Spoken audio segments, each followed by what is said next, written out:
Hi! Look what I've got here. Something that finally fits in frame. And then I took it out of the frame immediately. Yeah, the last video was a little hard to film with using such a giant rifle, so this is me giving myself a bit of a break.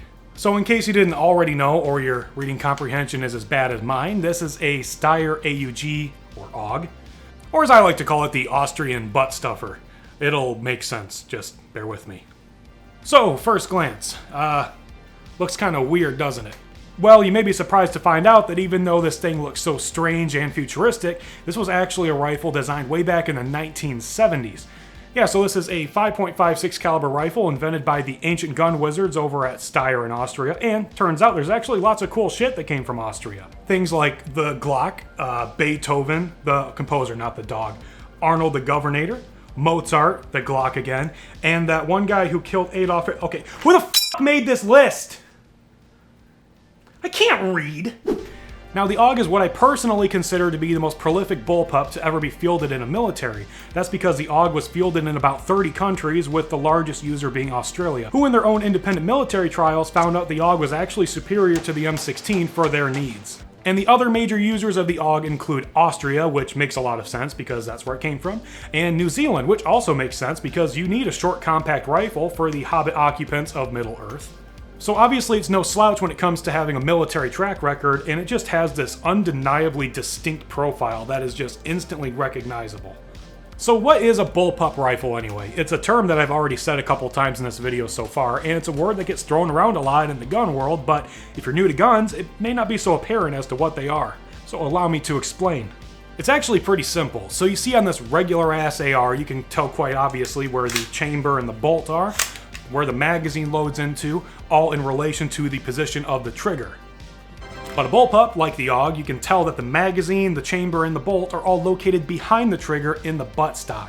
So a regular rifle, like an AR, prefers to take its food up front, like it should, but the AUG, let's say, takes a steady diet as a suppository, if you catch my drift.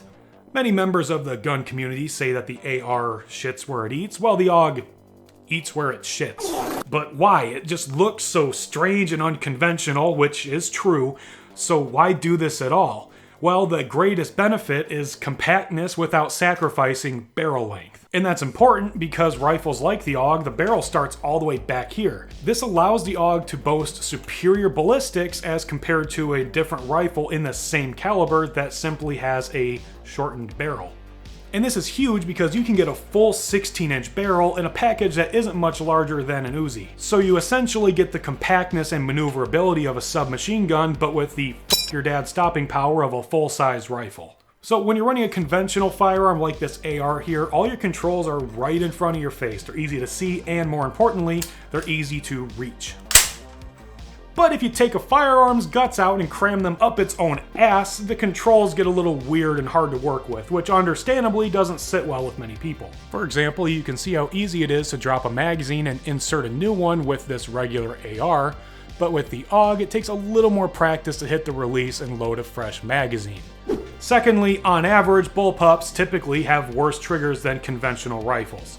This is because the trigger housing is actually located back here in the stock, and this is a false trigger that's connected to it with a pair of bars. So because that trigger pull is being transferred through extra mediums to reach that fire control group, people often complain that the AUG has a squishy, poopy trigger.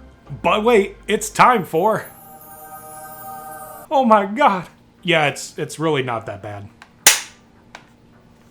Now, if you're one of the cool kids that got an Austrian pattern AUG like I did that takes these delicious waffle magazines, you'll probably agree the trigger doesn't feel much different than a mil-spec AR trigger. Now, obviously, it's nothing worth writing home about, but it's far from the 20-pound squishy shitbox that people claim the AUG trigger is.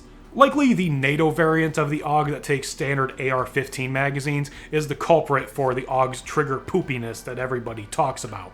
And that's what I think really shit in the cereal of the AUG's reputation. To put it simply, they removed one of the trigger bars entirely, which results obviously in a more difficult transfer of that pull, resulting in a trigger that's squishier than my C-cup man titties. And also, not to mention, the AR pattern AUGs had the bolt catch removed entirely to accommodate a second magazine release. So if you have one of those and you have to reload the rifle from empty, you need to run the charging handle like a f***ing caveman. Which, if you want to deal with that for the sake of saving $3 per magazine, go ahead. Oh yeah, that's some good shit. See, for me, I was okay with the proprietary magazines because they're still readily available, and even Magpul makes PMags for these things, and they're only like 15 bucks a piece. So now that I've cleared the air and recognized the AUG's shortcomings, I'm officially allowed to be a fanboy for the rest of the video, and you, my captive audience, can't stop me. So anyway, how do you feel about plastic?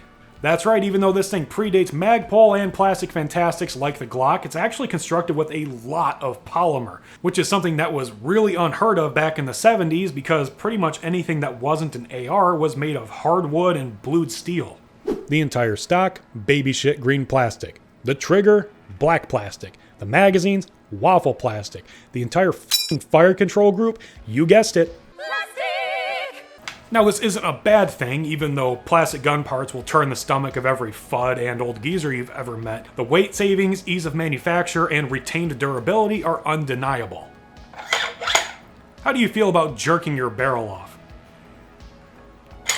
Now, this feature is intended for ease of cleaning and the ability to do barrel swaps in the field, but my guns are happily filthy, and also, if you think I'm going to spend the money on a second barrel, you're out of your goddamn mind. Now, this feature is kind of wasted on me, but it does get cool points for being an easily accessible blunt object. Next up, how do you feel about donuts? Yeah, this particular instance of me grasping at straws for the sake of cheap laughs is referring to the AUG's standard optical sight.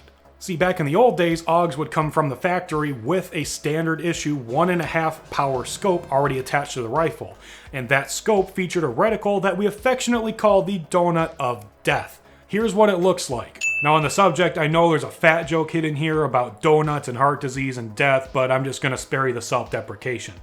So as you can already clearly tell, I don't have a classic AUG with the factory-mounted 1.5 power scope. But I opted for what you'll probably agree is a better modern option. This is a Trijicon compact ACOG, specifically the TA44, which is a 1.5 power scope that has a close enough reticle to the Donut of Death we all know and love. This little guy is built like a brick shithouse and has crystal clear glass, all while being remarkably small and lightweight. If you're going to run an AUG with a modern optic, this or something similar will be an excellent choice in my book. Now the AUG is what I like to call the hipster holy grail of rifles just because it's so f***ing weird looking, but at the same time it performs really well nearly 50 years after its introduction. So if you're like me and you wanted something a little more bold and exciting than the last copy-paste of a black AR-shaped thing, this not only scratches that itch, but it just skips cocktail hour and goes straight for the prostate. It looks cool, it's fun to shoot, it's reliable, and I own one, so that makes me the happiest little shithead on this little corner of the internet. And of course, I won't ignore the elephant in the room and not mention the pop culture influence this lean green Austrian death machine has laid out before us. I doubt there's a single YouTube video out there about the AUG that doesn't mention Die Hard at least once. And there's a metric shitbutt of cool video games where the AUG takes center stage. I have lots of fond memories from the Battlefield and Call of Duty series rocking one of these because I'm a stubborn shithead and I just simply didn't want to run whatever zippy M4 meta build people were running at the time. Now, I know the AUG isn't the only well-known bullpup rifle out there today, but it holds a special place right in the center of my asshole because it's a perfect marriage of military history, unique looks, and reasonable practicality still today. Many rifles can lay claim to maybe one or two of those attributes, but the AUG is just different. So if you've got something in your collection or just have something you like in general that carries that weird, indescribable energy that the AUG has, I'd love to talk with you about it in the comments section. And as always, thank you so much for watching my videos and being supportive of the channel. At this point, we're almost at 500 subscribers, which is honestly a milestone I was not expecting to reach for at least another year. So it's just because of the viewers and the fans and subscribers that we've been able to get this far, and couldn't be grateful enough. So stick around for the next one and take care.